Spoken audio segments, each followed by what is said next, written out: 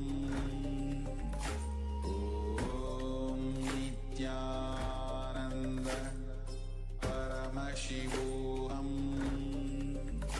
Om Nithyananda Paramashivoham Nithyanandam Paramasukadam Kevalam Jnanamurtim Dvandvatitam Gahana-sadrisham Tattvamasya-adhilaksham Ekam Nityam Vimalamachalam Sarvadi Sakshibhutam Bhavatitam Trigunarahitam Sadgurum Tam Namami.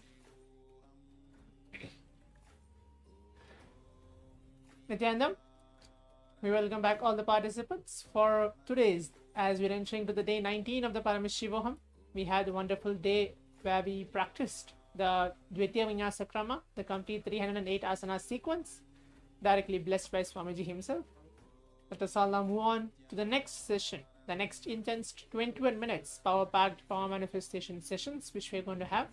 Hope all the participants are ready, but before entering to the power manifestation, requesting each of the participants to please turn on your cameras, give your complete listening and intense participation throughout the entire power manifestation we are going to have today. So what are we going to do today, as we are coming to the end of the whole Paramashivoham season itself, as now I hope all the participants are actually not manifesting one, but multiple powers at the same time, like more than 2-3 powers together at the very same time. So let us all use that very capability, that very space of oneness where Swamiji blessed each one of us throughout these 19 days to infuse all those blessings into manifesting Shaktis in our life. So today we're going to do something similar than what we did yesterday, but it's going to be completely jumbled. Like first round it can be numbers. It can be numbers. I'm not telling it will be numbers. It can be numbers. It can be shapes. Second round as well, it can be alphabets, it can be colors, so it depends. So I'm going to mix up everything all together, and we're going to have like again 4 to 5 to 10 rounds today, and let's see how the manifestation happen. And it's going to be quick, and we have to be quick and manifesting the next level and seeing how we are actually manifesting and how Swamiji is flowing through each one of us. But before that, requesting each of the participants to please keep your eye bands, pen and paper as well. If you already kept that, that's wonderful. In the meantime, let's listen to the Shastra Pramana, and then let's enter to the power manifestation. Yes. Now, let's hear the Shastra Pramana once again to remember the space of Paramashiva and the exact words that Paramashiva himself has given to us. The Shastra Pramana goes as Tat Sarvam Katayishyami Yoga Yuktya Shruno Priye Yat Swarupam Nijam Shuddham Vyapakam Sarvato Mukam. The translation for this beautiful verse is, I am the abode of the 3 bodies of Shrishti, manifestation, Sthiti, maintenance and Samhara, absorption for rejuvenation. From my increasing and pure and greatest core of the Netra, the divine eye. This is called the Mrityunjaya, the conqueror of death and the giver of liberation. So here we can beautifully hear Paramashiva declaring that from his third eye, he manifests the power of liberation, the ability to raise our consciousness to the next level. So in this same spirit of how every day Swamiji has been initiating us into the various powers, let's now manifest the power of third eye reading. Yes, so hope all the participants are actually ready. Again, before entering, requesting each of the participants to please keep your cameras turned on. So in this first round, I'm not going to tell anything. I'm not going to tell whether it's shape, whether it's going to be color, whether it's going to be image, whether it's going to be the alphabet, whether it's going to be hand gestures, or whether it's going to be words. It can be anything out of the blue. But the entire round, what you're going to do is it's going to be a quick few seconds round. You're going to just make Swamiji to flow through you. Do not concentrate, do not focus, but just be in that very space of feeling connection with the master to allow the supreme point of Hinduism to flow through you, Swamiji himself. So let us all start. Requesting each of the participants, if you are ready, please put on your eye bags. Please blindfold yourself. Please close your eyes. You can still see many participants have not turned on their camera. Even though they are turned on their camera, you should be seated in front of the camera as well. Sanjay Ori, Peter Vajra, Chandrasekhar, Felipe Andres, Lopez. I can see Ezekiel Franco has blindfolded himself. That's wonderful. Now, please remember Swamiji. Take a few seconds, few moments to remember Swamiji onto your inner space or onto your third eye. Do not expect a result at the end. That's the point. Number one, do not expect any result in the end, because at the end you are not doing anything. Swamiji is the one who is flowing through you, and you are just a channel to receive him in your life. So let's stick to that very powerful cognition. Let Swamiji show me. Let Swamiji manifest through me whatever he wants, and let's see what are the manifestations is appearing in front of me. Now please keep your eyes closed. Start chanting the Mahavakya intensely. Om Nithyananda Paramashivoham.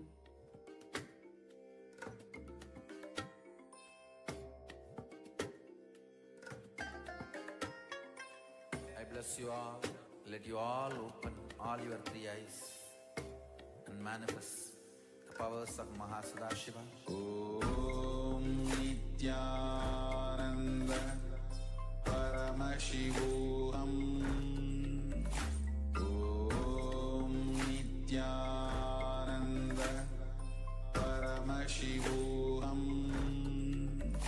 Om Nithyananda Paramashivoham.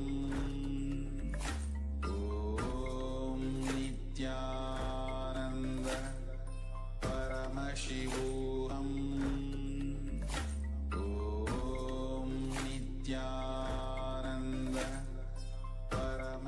Slowly, very slowly, please open your eyes. I request all the participants to open your eyes now and start writing down all the answers that Swamiji had revealed to you. Write down whatever you saw, whether the colors, pictures, shapes, words, anything, and feel free to just write it down. As we heard earlier, don't expect for results. Just allow Paramashiva to flow through you, because this whole process of manifesting is not to get some result, but it is to experience Paramashiva. So start writing down your answers, and wherever you're watching from, whether Zoom or other social media platforms, write it down there, and we'll be really happy to see what you have manifested in this round.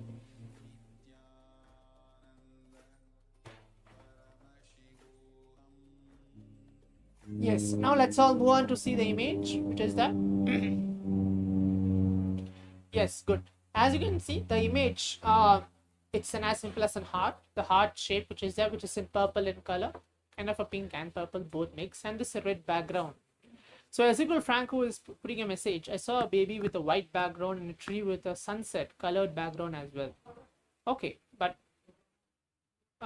yeah, here there is a pink and purple mix, which is there at the shape of a heart, and the background as well is in red in color. So not a problem here. We have a second round as well. Let's prepare ourselves. We're going to move on to the second round. It's good that you're able to see colors, images, and different combinations together. That this is actually a beginning and manifestation of the third eye as well. Now let's enter the quick round. Again, close your eyes, requesting each of the participants to please blindfold yourself again. Please close your eyes. This time it's also the same. I'm not going to tell anything. It can be shape, it can be number, it can be colors, it can be everything mixed together as well. So please put on your blindfolds. Remember Swamiji onto your inner space. Take a few seconds for that.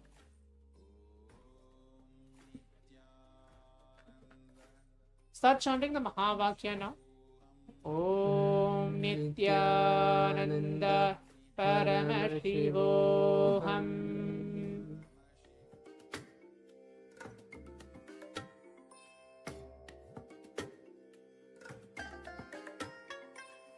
Bless you all. Let you all open all your three eyes and manifest the powers of Mahasadashiva. Om Nithyananda Paramashivoham. Om Nithyananda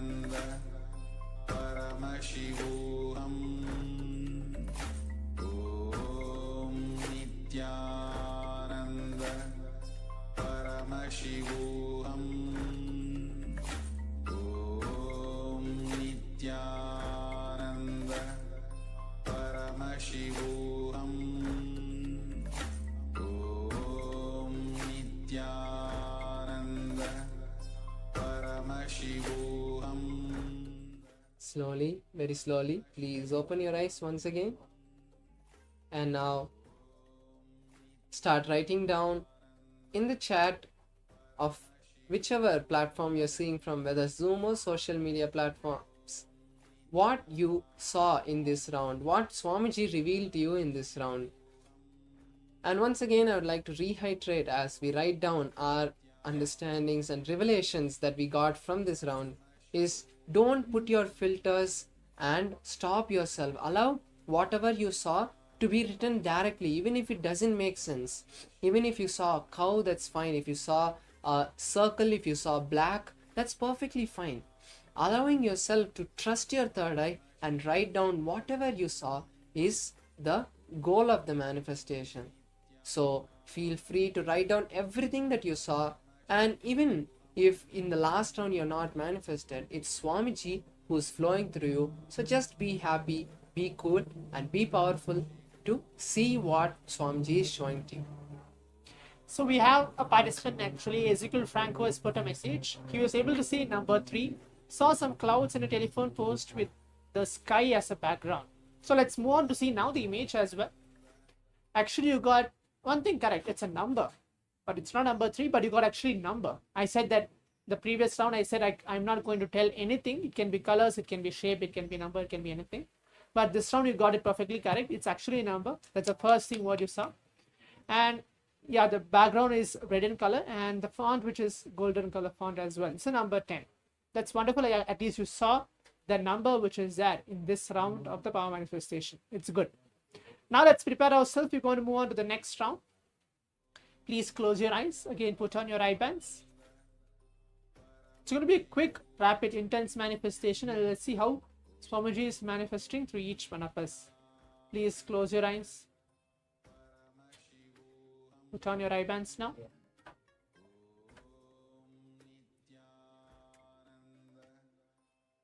Take a few moments to remember Swamiji. And then you start chanting the Mahavakya now intensely. Om Nithyananda Paramashivoham.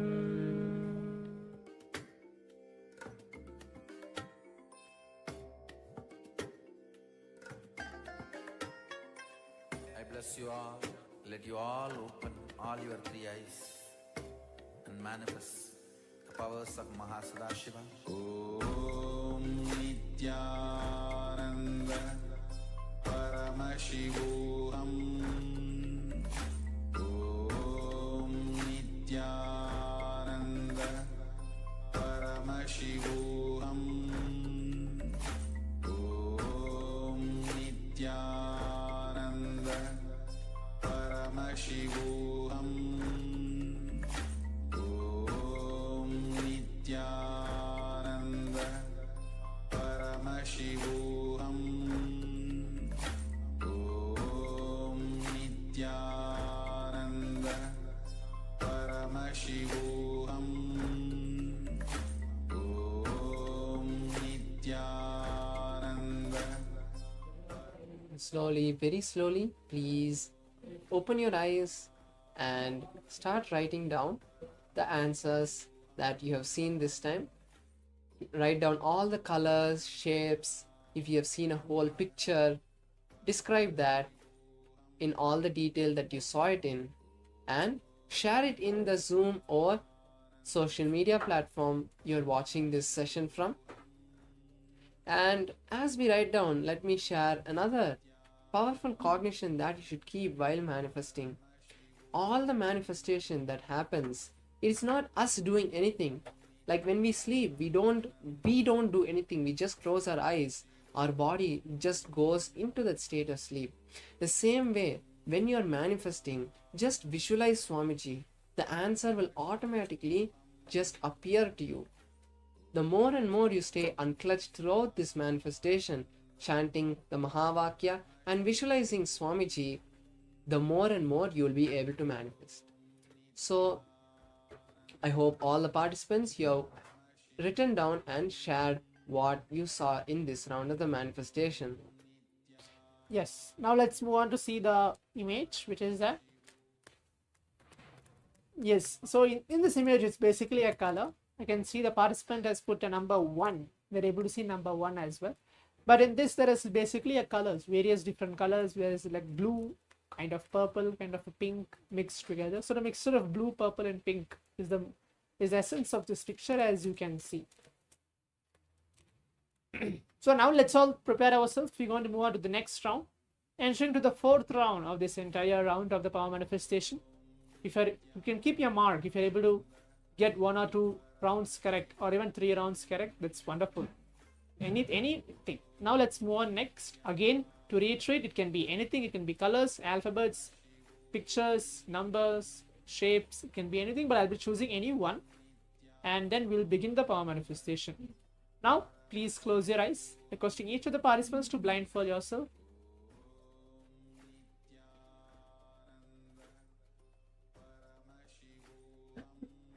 Take a few seconds to remember Swamiji now. Start chanting the Mahavakya. Om Nithyananda Paramashivoham.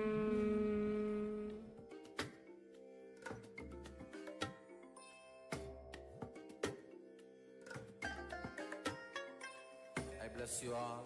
Let you all open all your 3 eyes and manifest the powers of Mahasadashiva. Om Nithyananda Paramashivoham. Om Nithyananda Paramashivoham. Om Nithyananda Paramashivoham. Om Nithyananda Paramashivoham. Om Nithyananda Paramashivoham. Om Nithyananda Paramashivoham. Om Nithyananda Paramashivoham. Om Nithyananda Paramashivoham. Om Nithyananda. Slowly, very slowly, please open your eyes. And now start writing down the answers that you got. And let me also remind you that throughout this session, all the manifestation that happens, if you have seen so many different pictures, colors, and if you got things right, celebrate even the smallest thing. If you got the background color correct, if you got one of the colors correct, celebrate that and enjoy. Because if you manifest, it is Swamiji who's manifesting. And if you have not manifested, Swamiji wants you to build your will persistence. So always be powerful throughout this manifestation, feeling that Swamiji is guiding you throughout. And with this, I hope all of you have once again shared what you have seen in this round of the manifestation. Let's all now move on to see the image, which is that, and let's see what it is. It's an alphabet which is now projected in this round 4 of the power manifestation. It's an alphabet of a S with a red background as well in the behind, and the S is as actually in the golden font as well. So if you're able to see any alphabet, or if you at least saw, I'm able to see alphabet, that is even that it itself is a manifestation. Now, as we come to the conclusion of this entire 21 minutes, where we had 4 different rounds of power manifestations, seeing shapes, seeing colors, seeing numbers, and seeing alphabets. And throughout the day as well, we'll be having many different power manifestation sessions. And then we're going to have various different powerful cognition sessions, as we're going to receive Swamiji today in the Bhava Samaya Darshan of Bhagavan Veerabhadramurti. Let us all prepare ourselves, and we're going to move on to the next session very shortly. Stay tuned. Thank you, Nithyananda.